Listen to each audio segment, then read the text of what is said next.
Këtu edhe disa pjesëmarrës, përshëndetje zotëri. Përshëndetje. A mundeni u prezantu dhe na tregu kush jeni? Unë jam Florim Risha, veteran i Ushtrisë Shqiptare të Kosovës, kam marrë për ta suportuar ose për ta mbështetur këtë të bim madhështor që ishte dhe të burgosurit në Hagë që përmbahen 5 vite në mënyrë të pa drejtë. Dhe si e pat protestën sot? Si shkoi? Ishte shumë mirë, kishte mjaft pjesëmarrës, ishte një mbështetje e madhe dhe shpresoj që nuk do të ketë edhe shumë protesta për arsye se do të jetë edhe fundi kësaj farse juridike që është duke u zhvilluar në Hagë. Si keni pa deri tash procesin, zotëri Berisha? Është përcjell pra janë mbi 5 vite pothuajse që po mbahen para burgim. Shumë pyetje me vend.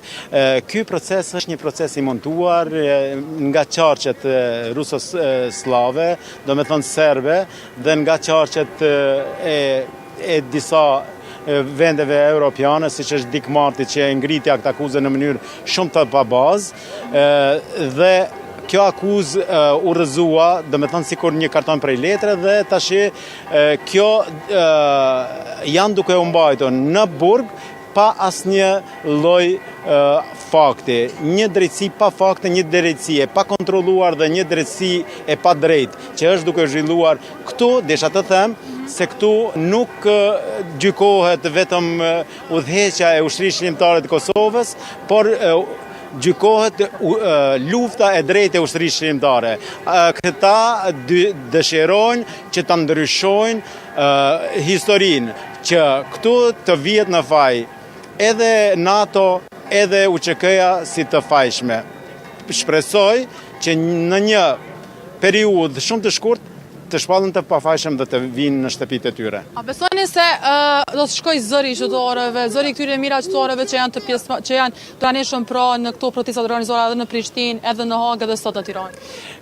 Do të shkojë zëri deri atje ku ka drejtësi dhe ku njerëzit do të dëshironin të futen në institucionet e drejtësisë, këto zërat e tanë sot që kanë bërë, si që ishin rastet e tilla në Hagë, ne e dim për shokun tonë të nderuar Calin, i cili u dënua me 27 vite burg, 26 vite më fal, për një rast që nuk e ka ndodhur fare, për një rast që një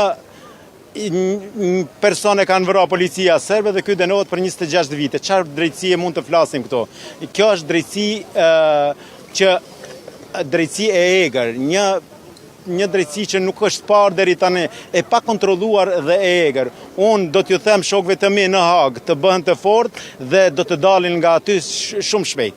Dhe Berisha, ju falenderoj shumë që të pranishëm për këtë intervistë. Faleminderit shumë, respekt. Faleminderit juve.